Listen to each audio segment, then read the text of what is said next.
Now over here, you have the progressive people, progressive and bypass techniques. These are all fully banded, fully bracketed, continuous techniques. One wire straight through all the teeth. They'll come into ideal arches. So in this, there is a wedding here to finish. You usually, all the teeth that are needed. Right. Now, extraoral headgears are removable. A bumper is removable. A labial bar is removable. A retainer is removable. So people say, well, I never use any removable appliances, and then they put in a Hawley or a Ricketts retainer.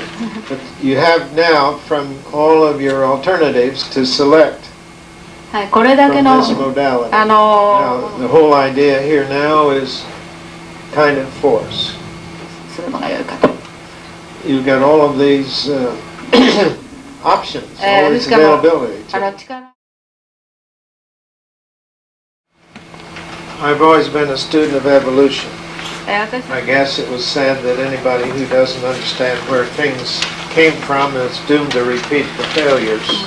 Only within the past 2 months, I was reading an article written by Engel in 1924. That he had an appliance that he developed between the ribbon appliance and the edgewise appliance. It was specifically to treat young children. What size wire was he using? 16 square. I thought I had invented 16 square, and he was calling for it to be used with that appliance. When you think you've done something new, just go back and read Engel's work. The next thing is to see what we can do with principles of physics, and a branch of physics is applied mechanics. So we need to know something about the semantics of mechanics. Orthodontics is a game of anchorage. We have to have anchorage to move something else. The term anchorage means to hold fast, to resist a drag. So we can talk about something that's relative. And anytime you talk about anchorage, therefore, you have to relate it to some other point. So we assess anchorage in the lower arch from what point? Protuberance menti, because that's bone that isn't changing. We don't have anything in the upper arch that stays. So again, it's relative. And so we use the anterior nasal spine, or the greatest fit on the cross-section of the anterior part of the maxilla. Due to the polar phenomenon, we feel that cranial base, at PT, is the most stable. Due to the fact that the maxilla behaves with nasion, we relate maxillary growth from nasion. We're not treating metal and wax. We don't do the movement. We apply the force. Maybe we elicit the conditions, but we don't make the cells grow. If we squeeze out the blood supply and squeeze out the interstitial fluid, no biologic activity can take place. So there's a level at which heavier force will slow down the movement. Now the next thing is, how are we actually going to apply the forces once we have an attachment? How much force and in what direction do you want it to be applied? So as Stoner said years ago, there were 4 Ds of determination. We started out here with the early writings of Hundred Richard in the 18th century. These were the writings of 4 people here then in the 1800s, late 17th. But a man in Philadelphia by the name of Kingsley was called the father of orthodontics. Most all these people were not dentists because dental schools weren't even in existence. They were physicians. So they were physicians trying to do things with the jaws and with the teeth. Who extracted teeth? The barbers. You know the barber pole? What's it look like? The red stripes are for the blood running down the corner of the mouth. So now we come along and come up to the latter part of the 18th century. Very popular. 5 people really. Farah, Coffin, Angle, Case, Madison, and Jackson. So there were about 6 6 main people. Probably the one that was the most forceful, of course, was Angle. He's called the father of scientific orthodontics. So he's my grandfather. I was trained by Brody, who was his students. So I consider Angle my orthodontic grandfather, who I never saw. But I did meet Mother Angle.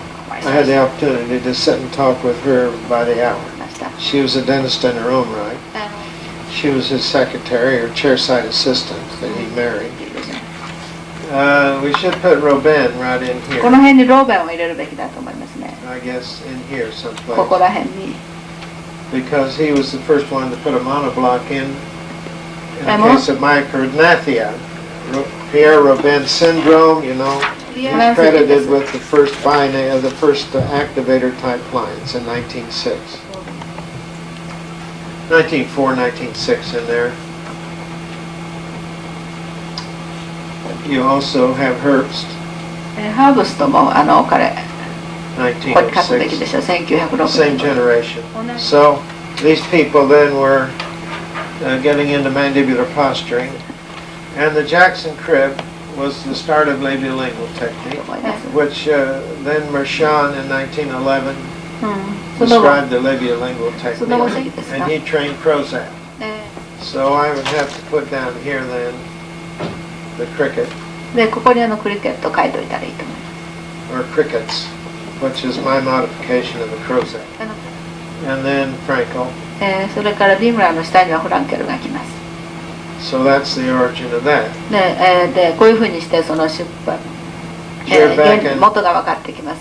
Jerbeck and Holdaway were the first to get into pre-torquing of the brackets. Then I put them all together. And then Andrews. Now perhaps one of the things that isn't known or noticeable when you first start looking at it is that development clinically had to await the development of technology and materials. Acrylics weren't available until 1942. That's my lifetime. I mean, look, I started in dental school in 1943. So just about the time that I started at dental school was when acrylics first came in. I remember the advertisements. We have natural looking acrylic teeth now. So up until that time, any appliance that was an orthodontic appliance was made in vulcanite rubber. It's incredible. And without any sophisticated wires, what were the wires that they used for orthodontics? The wire that you used on the piano. But what happened when it went in the mouth? It began to rust. So then they began to use German silver, and then made gold alloys, and then iridium platinum. Finally, chrome alloys. That's the evolution then of materials that were available. Now when they first started using clamp bands before the turn of the century, we didn't have cement. So how did they protect the tooth? They put beeswax under it. So you take beeswax and put it under the band and then clamp it down on the tooth. Unscrew it and take it off, clean the tooth, put the beeswax back, and so you changed it about every month. But in addition to that, you made your own clamp band. How many orthodontists were there? When the American Society of Orthodontists was formed in 1906, again 1906, 6 people. Now they didn't have TV to take up their time, and they didn't have all the pressures of the world operating on them, so they had a lot of time to think. Angle's idea was to have a commercial company make up the appliances, because at that time each orthodontist had to have a little laboratory and a little lathe in order to make up his own appliances. Now can you imagine rolling your own metal, stripping your metal, and filing your own brackets? How many patients could you treat? So the whole movement with Angle started as a prefabrication, standardization and prefabrication. And that in effect was his greatest gift to the profession. He was ridiculed because he made something commercial out of his developments. he got an extremely modest royalty from the designs that he had made commercial. He was a very stern and rigid personality. So in general, he was hated, except by those who were his immediate students, which were most respectful. So probably of all the people in the history of orthodontics, it is Angle that stood out as time has gone on. His classification is still the standard on a world basis. And he, of course, was the original advocate for fixed techniques. This is a sort of a put together. It took me several years to get all this material. What Angle said here in 1907, appliances are the history of orthodontics. Even in 1907, he said the surprising feature of history is the continued rediscovery of identical principles. And he said there's only a few principles. So what I've done here is to look at the sources of history. On the one hand, the science, theory, and possibility and objective, and the opposite then is art and mechanics and materials. These all contribute to the principles, and these end up in your individual philosophy. So in looking at history, we've divided it into these 5 general epochs. 100 years ago, we had no classification. There was no knowledge of growth mechanisms. Everything was empiricism. Mostly it was believed that malocclusions were functional problems. They jumped bites and believed in growth stimulation. If they extracted it, it was at the site of the greatest crowding. If the patient was already grown, there was no molar correction that was even tried. Some orthodontists actually saw their children on a daily basis. Could you imagine seeing your whole practice every day? Then it went to weekly visits. As I said, a lot of it was involved in maintenance of the crude appliances that were there. Now, as I said, they had plates made of vulcanite. They used piano wire for levers and coils. They used the jack screw. They had silk thread and India rubber. And impressions were made in plaster. They applied labial-lingual force. And they had clamp bands in 1841. They had extra-roll traction with leather straps. Zinc cements came in 1872. So they ground a lot on the teeth. Here's some of the appliances in 1850. They put clamps around the molars with a labial bar, and they take India rubber and tie the teeth out to a bar. This was a sort of a semi-clamp appliance. This was a removable, or they could partially fix it. So they'd seeing the patient every week. It was a matter of retying these with rubber or with silk thread. They could also put a clamp on here and pull this tooth up, and put a little thread in here and push a tooth in. But this labial bar was probably where the word brace came from. At 1850, for class 3, we already had the chin cup. These are rubber bands on each side of the ear. This is from Kingsley, where he had the inclined plane. And he ligated these in, so the patient couldn't get them out. So they're obliged to bite in the forward position. While in the vulcanite, he had a little hook embedded into it. And these are rubber bands with a little bar in which he is retracting the upper front teeth while the mandible is being activated in the forward position. This is a different form just to move the front teeth back in this manner with the rubber elastic. This is also from his book in 1850, showing the extraction of the upper first premolars and the retraction with the headgear. See, no attempt was made to correct the crossbite nor the class 2. Here's his result. And you notice he didn't treat the lower arch. What he did with the deep bite was just to grind the teeth off. And if you can imagine making one of these, and here it is clamped down and cut off.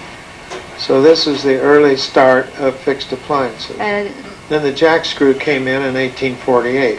And in order to control a tooth on the opposite side, they would just simply grind a hole in the tooth and then stick this in the tooth. Then after that, they would pack the case with the amalgam. They could move individual teeth with this screw. Just same as we'd split a palate today, they would use a lighter one and just move the one tooth, just enough to feel the contact each day. And here's an appliance to correct the anterior crossbite. These are elastics, and he'd hook them in this manner so that he could extract in the lower arch and bring the lower 6 anterior teeth back. So in the class 2 they extracted upper bicuspids, in the class 3 they extracted lower bicuspids. So this is Ferrara's original appliance.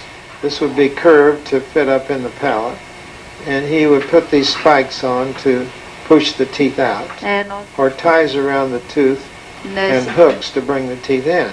Now, as I mentioned before, in 1875, Coffin devised this plate. Here's the old W appliance. And what this was then was an overlay of the molar and the bicuspid teeth. Now he argued with Farrow, and then they went to lighter springs here. So springs for expansion. So these are some more of the sort of semi-retainers that Kingsley did. So we had this fixed and removable appliance このように仮鉄式のもの、それが固定式のものというわけでありません。 The Dental Cosmos in 1876 is where I got this.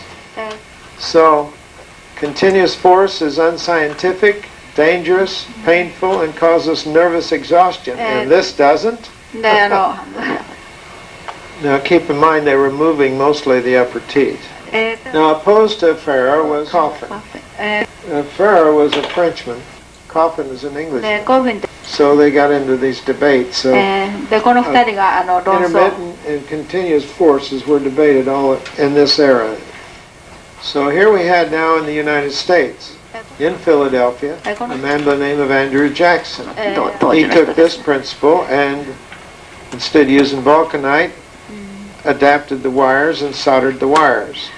He wanted to get rid of both the plates and the blocks. So he developed the original labiolingual removable appliance.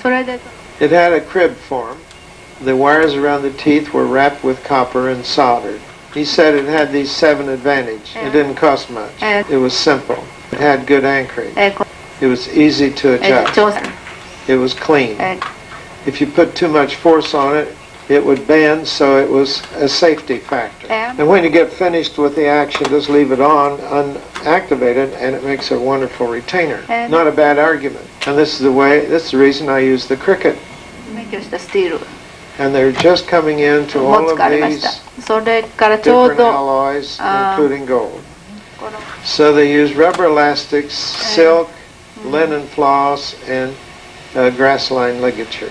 So his book in 1898 pretty well wrapped up what the status of orthodontics was just at the turn of the century.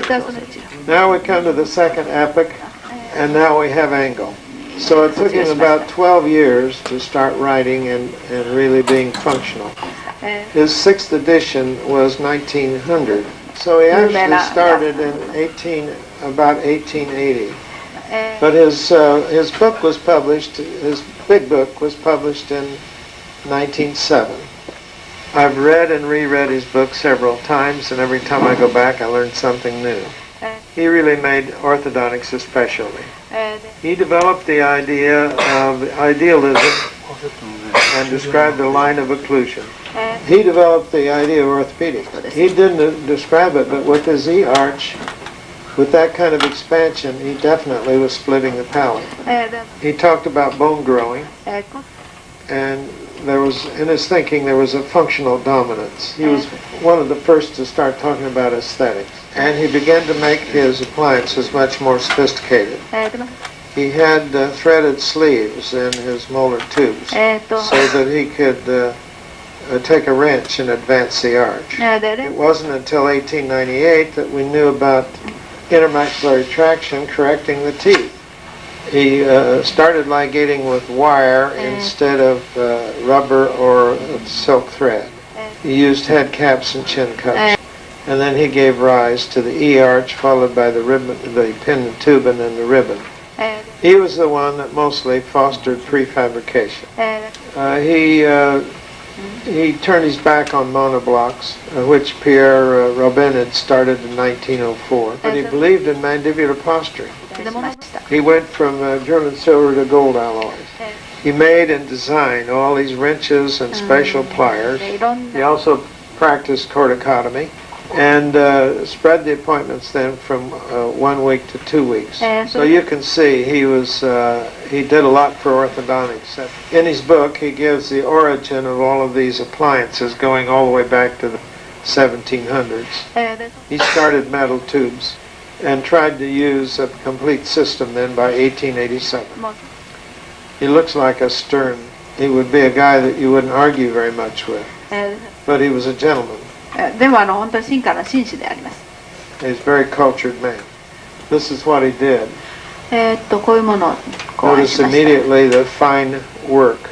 I used these clamp bands as a student. In any case it was going to have a headgear, we put a clamp band on it when I was in school in 1947. Now, it's not well known, but when Angle started was the era of extraction in orthodontics.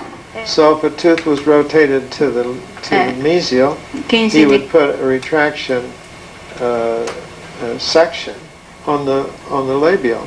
If it was rotated the opposite way, he put the retraction section on the lingual. Here he could expand the lateral while he was retracting the canine from the lingual. So he started out originally with labiolingual appliances. Now he did all his own drawings. What do you see here? In extraction cases. Sectional mechanics. What's that look like? これがまさにその通りです。 How would we treat it today? A retraction section and a utility arch. 我々の今のやり方はユーティリティアーチがあってそれから牽引用のセクションが入って There it is. ここに You're も going to extract. That's the way his mind went even back then. からも So he puts this section in. こういうセクションを使ったわけです。 Puts a little swivel right here, and the patient screws this one turn. で一回転させネジを入れます。毎日これ一回りさせるんです。 So a tenth of a millimeter each day. 一日 Okay, there you are. Now he'd ligate these teeth up so 結 that 紮 he し could ていま intrude す them. 悪化するためです。 So an intruding utility and 悪化用のユーティリティアーチが使わ a れて buccal retraction section. そして Patient's still class 2 and he's going to extract only in the upper arch. 2級 He's trying to bring these teeth up over these lower incisors which are extruded. And if the bite is too deep, he still cut off the lower incisal edges. で So this is the original extraction therapy in the upper arch. でこれは Then he went to the famous E-arch. When he discovered that intermaxillary elastics could jump the occlusion, then he claimed that we no longer needed to extract teeth. So he started ligating the teeth to this labial E-arch or expansion arch. And he really expanded posteriorly. You can see here the form that he was trying to attain here and the form he was trying to push the tooth in. Here he is to pull the tooth out. I used these when I was a student. He's going to close the bite then. バイトを閉じるわけであります。 He would put bands on the teeth. バンドをつけています。 Then he put a little cleat to クリ this ートを direction つけ and ま then a して cleat to the opposite で反 side 対方向に向かってのクリートがつきます。 so that he could extrude these teeth while he was intruding that one. で Now he would take, he made this very nice looking swivel. これはスイブルをデザインしたものです I've が seen these. It's a nice piece of hardware. あります。 And this is one of them in the museum in Lucerne, Switzerland. This was the famous Oppenheim appliance that changed the orthodontic world. So this is the appliance as it was used by Albin Oppenheim. This was the net with a metal outside 外側がメタル製になっておりますネットなんですが。That he used as the head cap. So these are from his book. In the beginning, he used it in extreme cases, as you see, to extract the upper bicuspids. And these are rubber elastics that he used as tie bags. Now to activate that, then he put a headgear on so that he could move these 6 anterior teeth back into that space. He used the same rubber bands then with a chin cup, just like Farad used 50 years before. So these were the clamp bands then that he had designed. Now we come up to around 1910. This is from a publication from Alfred Paul Rogers. These are semi-removable appliances. See what he has here is a bite block with some bands on the teeth here so that he could take the anterior teeth back with the labial arch here. Now these were kind of ingenious devices and they had a lot of success with them. Now we jump to 1920. And it was Calvin Case who began to talk about the effects of orthodontics affecting the nose tip, the upper and lower lips. But he was one of the first to talk about dental protrusions and dental retrusions. So you can see in the retrusion you want to bring the teeth forward, in the protrusion you want to bring the teeth back. Instead of a head cap, he had straps. Now the treatment still consisted of extraction in the upper for class 2 and extraction in the lower with a headgear for the retraction of the lower incisors in class 3. I don't know what he called this. Yeah, there it is, span hook. He would leave this open and clamp this over the wire and activate it so that he could put the force directly against the molar. Then he could straighten this out. Doesn't that look a little bit like a utility section? So here was the idea of putting a force against the molar was not invented by Wilson. These are all from a book published in 1920. Case was at University of Northwestern at Chicago. He and Angle not only became contemporaries, but they became bitter enemies. Angle had it in for Case because Case still believed in taking teeth out. But Case in his whole career never extracted more than 18% of his practice. So the argument was over the 18% extraction. Meanwhile, Angle started out here with the E-arch.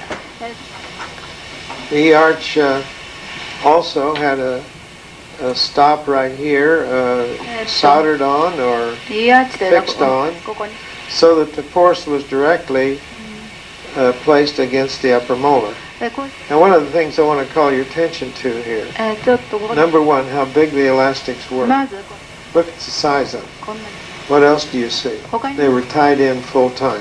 The patient had to wear them to eat with, sleep with. And how fast was the movement? Fast. What's going to happen here? Something's going to happen. Because it's going to move this forward or this back or both. In an asymmetrical case, it included a transverse elastic. So it's very interesting. Here he'd ligate these teeth on this side and these teeth on the opposite side. Activated class 3 elastic here, transverse elastic here. So he could jump these bites in this way. Now, by 1910, Angle had used this E-arch for about 15 years. It had become very common in the practice of orthodontics. When I was in school, in high school, which would have been about 1930, 1935, 35年ですか、高校にいたぐらいですけれども、 there was only one child in the whole high school that had appliances on. This happened to be just about the prettiest girl that was in the whole school. She was the daughter of a local physician. This was in Kokomo, Indiana, which was 50 miles from Indianapolis. So her father was the only one that could afford braces. So the first orthodontic appliance I ever saw was the E-arch. There's still people that use the E-arch. In fact, the bumper that we use is the same size as the old E-arch. Now Angle made an experiment then in 1911. He had used a 45 thousandths wire, and this was reduced down to 30 thousandths. And in order to keep from tipping the anterior teeth, he adapted this wire, and he put a pin on the wire and put it on a vertical tube. Now can you imagine trying to manage a appliance like this? Imagine trying to insert all 4 of those. Now he had a tube here. So I'm sure that where he got the idea for the ribbon arch was just to shorten it and cut under one side of it and put a flat wire like this. Now if you notice, Angle himself started out by a bypassing technique here. Neither one of these did he band the second premolar nor the canine. So he didn't have a full hookup. Here's the ribbon bracket. This is no band. This is no band. So he didn't go in and hook all the teeth up at once. You can see here he was trying to show that teeth could be depressed in their sockets. So the idea of intrusion of teeth is not new. This was published in 1914, and the ribbon arch became popular in 1916. This is before I was born. So this is a lot more sophisticated, and you could now intrude teeth. Now what does this look like? Here it is for class 3, here it is for class 2. That looks like upper and lower utilities to me. What would we do today instead of these screws to open up space? Or to close space. What else do you notice about this? What tooth is that? That's a mixed dentition. See it? This mixed dentition. Those are deciduous teeth. So he was advocating its use in the deciduous dentition. You bypass these teeth. And in a Class 2 Division 1, you started out as a 2x2, not a 2x4. Now here it is in a Class 3. This is a full occlusion now. But you see he's using intermaxillary elastics, and he's got completely bypassing here all the way to the canine, and in the lower he included the canine. So all the way from a 2x6 to a 2x2. This is the philosophy of the ribbon. It started with the labiolingual, with round wires. What he actually did then, he'd come down to the 30 thousandths wire. He went from a 45 thousandths down to a 30 thousandths. Then he rolled it flatwise, and that's why he say he made a ribbon out of it. So he called this the ribbon technique. And the ribbon lied vertically, like you see here. Then in 1924, he talked about the desirability of early orthodontic treatment, and he described a spatial mechanism. Up until this time, he had a threaded buccal sheath. Now you notice he's banding the second deciduous molars, and he's no longer using those screws or nuts. He doubled the wire back, and he would pull it through and clamp it over. Now this is a 16 square wire. Interesting, huh? Very interesting. Now we jump to the 30s. And a lot of things happened then in the 1930s. It was in the late 20s that Angle then developed the edgewise system. He taught it for about 4 years, and he died in 1930. That same year, 1931, cephalometrics was born. So he never had the availability of cephalometrics for his whole lifetime. If he had, I am certain he would have made changes. So several things happened between theory and techniques in the 1930s. With cephalometrics came the idea of the constancy of growth, genetic dominance, and the limitations. Expansion became a dirty word. Teeth had to be overboned, and we made something holy out of the lower incisor.